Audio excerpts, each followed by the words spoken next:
So last ವಿಡಿಯೋದಲ್ಲಿ ನಾವು ನಿರುದ್ಯೋಗ ಅಂದರೆ ಏನು ಅಂತ ನೋಡೋದು. ಈಗ ಡಾಟಾಸ್ನ ನೋಡೋಣ. ದತ್ತಾಂಶಗಳು, ನಿರುದ್ಯೋಗದ ದತ್ತಾಂಶಗಳು ಭಾರತದಲ್ಲಿ ಹೇಗಿದೆ ಅಂತ. ಅದರಲ್ಲೂ ಈ ಪರಿಸ್ಥಿತಿಯಲ್ಲಿ 2020 ಜನವರಿಯಿಂದ ಹೇಗೆ ನಿರುದ್ಯೋಗದ ಪ್ರಮಾಣ ದೇಶದಲ್ಲಿ ಹೆಚ್ಚಾಗ್ತಿದೆ ಅನ್ನೋದು ನೀವೀಗಾಗಲೇ ನ್ಯೂಸ್ ವಾಚ್ ಮಾಡ್ತಿದ್ರೆ, ಪೇಪರ್ ನೋಡ್ತಿದ್ರೆ ದತ್ತಾಂಶಗಳು ಗೊತ್ತಿರ್ತದೆ.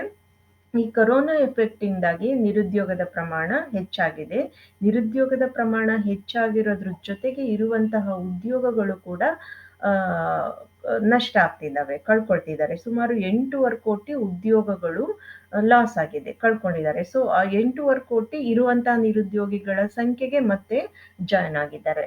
ಸೊ ಹಂಗಾಗಿ ಇದನ್ನ ಪರ್ಸೆಂಟೇಜ್ ಅಲ್ಲಿ ಹೇಳೋದಾದ್ರೆ, ನಾವು ಜೂನ್ 2020ರಲ್ಲಿ ಭಾರತದಲ್ಲಿ ಇದ್ದಂತಹ ನಿರುದ್ಯೋಗದ ಪ್ರಮಾಣ 11% ಇದ್ದದ್ದು ಸೆಪ್ಟೆಂಬರ್ 2020ರ ವೇಳೆಗೆ, ಅಂದ್ರೆ ಬರೀ ಒಂದು 2-3 ಮಂತ್ಸ್ ಗ್ಯಾಪ್ ಅಲ್ಲಿ ಸೆಪ್ಟೆಂಬರ್ 2020ರಲ್ಲಿ 23.5%ಗೆ ಹೆಚ್ಚಾಗಿದೆ. ಅಂದ್ರೆ ಡಬಲ್ ಆಗಿದೆ. ನಿರುದ್ಯೋಗದ ಪ್ರಮಾಣ ಬರೀ 3 ತಿಂಗಳಲ್ಲಿ ಡಬಲ್ ಆಗಿದೆ. ಅಂದ್ರೆ ನಿರುದ್ಯೋಗ ಯಾವ ಪ್ರಮಾಣದಲ್ಲಿ ಭಾರತದಲ್ಲಿ ಹೆಚ್ಚಾಗ್ತಿದೆ ಅನ್ನೋದು ನಮ್ಗೆ ಗೊತ್ತಾಗ್ತಿದೆ. ಸೊ ಇದಕ್ಕೋಸ್ಕರ ನಾವು ನಮ್ಮ ದೇಶದ ಪ್ರಧಾನಮಂತ್ರಿಯವರ ಜನ್ಮದಿನಾಚರಣೆಯಂತೂ ನಿರುದ್ಯೋಗಿಗಳ ದಿನ ಅಂತ ನಿರುದ್ಯೋಗಿಗಳೆಲ್ಲ ಒಂದು ಸ್ಟ್ರೈಕ್ ಕೂಡ ಮಾಡಿದ್ರು. ನೀವೆಲ್ಲ ನ್ಯೂಸ್ ನೋಡಿದ್ರೆ ಅದರಲ್ಲಿ ಗಮನಿಸ್ತೀರಾ. ಅಂದ್ರೆ ನಿರುದ್ಯೋಗದ ಪ್ರಮಾಣ ಎಷ್ಟು ಹೆಚ್ಚಾಗ್ತಿದೆ, ಅದರಿಂದ ಏನೇನೆಲ್ಲ ಆರ್ಥಿಕ ಸಮಸ್ಯೆಗಳು ಉಂಟಾಗ್ತಿದೆ ಅನ್ನೋದು ಇದು ಒಂದು ಸಮಸ್ಯೆಯಾಗಿ ನಮ್ಗೆ ಕಾಡ್ತಾ ಇದೆ. ನಿರುದ್ಯೋಗದಿಂದಾಗಿ ಎಲ್ಲಾ ಆರ್ಥಿಕ ಸಮಸ್ಯೆಗಳು, ಆದಾಯದ ಮೂಲ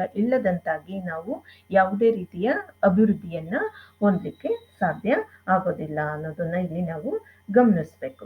ನೆಕ್ಸ್ಟ್ ಪ್ರಾಬ್ಲಮ್ ಬಂದು ಕರಪ್ಷನ್, ಭ್ರಷ್ಟಾಚಾರ. ಸೊ ಭ್ರಷ್ಟಾಚಾರ ನೀವೆಲ್ಲ ಕೇಳಿದ್ದೀರಾ, ನೋಡಿದ್ದೀರಾ. ಸೊ ಎಲ್ಲ ರೀತಿಯ ಅಧಿಕಾರವನ್ನ ಹೊಂದಿರುವಂತಹ ಅಧಿಕಾರಿಗಳು, ಬ್ಯೂರೋಕ್ರಸಿ ಮತ್ತು ಪೊಲಿಟಿಷಿಯನ್ಸ್, ರಾಜಕಾರಣಿಗಳು ಹಣಕ್ಕಾಗಿ ಮಾಡುವಂತಹ ಒಂದು ಕಾನೂನು ಬಾಹಿರ ಚಟುವಟಿಕೆ ಅಂತ ನಾವು ಹೇಳ್ಬೋದು ಭ್ರಷ್ಟಾಚಾರ. ಸೊ ಈ ಭ್ರಷ್ಟಾಚಾರದಿಂದಾಗಿಯೇ ನಮ್ಮ ದೇಶದಲ್ಲಿ ಏನೇನೆಲ್ಲ ಅಭಿವೃದ್ಧಿ ಯೋಜನೆಗಳು, ಅಭಿವೃದ್ಧಿ ಕಾರ್ಯಗಳು, ಅಭಿವೃದ್ಧಿ ಕಾಮಗಾರಿಗಳು ನಡೀತಿದ್ದಾವೋ ಅವು ಯಾವುದೂ ಕೂಡ ಸಕ್ಸಸ್ ಆಗಲಿಕ್ಕೆ ಸಾಧ್ಯ ಆಗ್ತಾ ಇಲ್ಲ. So according to international corruption index ಪ್ರಕಾರ ಭಾರತ 179 ರಾಷ್ಟ್ರಗಳ ಒಂದು ಸೂಚ್ಯಂಕದಲ್ಲಿ 95ನೇ ರ್ಯಾಂಕ್ ಅನ್ನ, ಕರಪ್ಷನ್ಸ್ ರ್ಯಾಂಕ್ ಅನ್ನ ಹೊಂದಿದೆ. ಅಂದ್ರೆ ನಾವು ಎಷ್ಟು ಕರಪ್ಷನ್ಸ್ ಅನ್ನ ನಮ್ಮ ದೇಶದಲ್ಲಿ ಹೊಂದಿದ್ದೀವಿ ಅನ್ನೋದನ್ನ ನಾವಿಲ್ಲಿ ನೋಡ್ತಾ ಇದ್ದೀವಿ. 179 ರಾಷ್ಟ್ರಗಳಲ್ಲಿ ಭಾರತದ ಸ್ಥಾನ 95 ಕರಪ್ಷನ್ಸ್ ಲೆವೆಲ್ ಅಲ್ಲಿ. ಸೊ ಈಗ ಫಾರ್ ಎಕ್ಸಾಂಪಲ್ ನಿಮ್ಗೆ ಅರ್ಥ ಆಗ್ಬೇಕು ಅಂದ್ರೆ, ಯಾವ್ದಾದ್ರು ಒಂದು ಬಡವರಿಗೆ ತಲುಪಬೇಕಾದಂತ ಯೋಜನೆ ಇರ್ತದೆ ಅಂತ ಇಟ್ಕೊಳ್ಳಿ.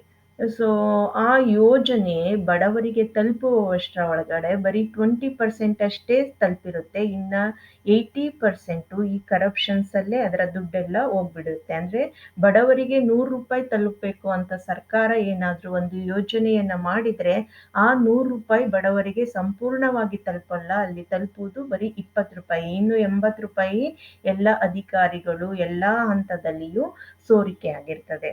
ಸೊ ಈ ರೀತಿಯ ಭ್ರಷ್ಟಾಚಾರದಿಂದಾಗಿಯೇ ನಮ್ಮ ದೇಶದಲ್ಲಿ ಯಾವುದೇ ಆರ್ಥಿಕ ಅಭಿವೃದ್ಧಿ ಯೋಜನೆಗಳು, ಕಾರ್ಯಗಳು, ಚಟುವಟಿಕೆಗಳು ಸಕ್ಸಸ್ ಆಗ್ಲಿಕ್ಕೆ ಅಥವಾ ಯಶಸ್ವಿಯಾಗಿ ಪೂರ್ಣ ಆಗ್ಲಿಕ್ಕೆ ಅಥವಾ ಯಾರಿಗೆ ತಲುಪಬೇಕು ಅವರಿಗೆ ತಲುಪಲಿಕ್ಕೆ ಸಾಧ್ಯ ಆಗ್ತಾ ಇಲ್ಲ. ಸೊ ಹಾಗಾಗಿ ನಾವು ಏನೆಲ್ಲ ಆರ್ಥಿಕ ಯೋಜನೆಗಳನ್ನ ಹಾಕೊಂಡ್ರು ನಾವು ಸಂಪೂರ್ಣವಾಗಿ ಆರ್ಥಿಕ ಅಭಿವೃದ್ಧಿಯನ್ನ ಹೊಂದಲಿಕ್ಕೆ ಆಗದೆ ಇರೋದು ಈ ಕರಪ್ಷನ್ ಅಥವಾ ಭ್ರಷ್ಟಾಚಾರ ಅನ್ನೋದು ಕೂಡ ಇದು ಕೂಡ ಒಂದು ಸಮಸ್ಯೆ ದಿನದಿಂದ ದಿನಕ್ಕೆ ದೊಡ್ಡದಾಗಿ ಬರ್ತಾ ಇದೆ.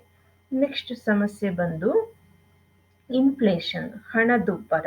ನೀವೆಲ್ಲ ಕೇಳಿದ್ದೀರಾ ಹಣದುಬ್ಬರ ಅಂದ್ರೆ ಏನು ಅನ್ನೋದನ್ನ ನಾವು ನೆಕ್ಸ್ಟ್ ವಿಡಿಯೋದಲ್ಲಿ ನೋಡೋಣ.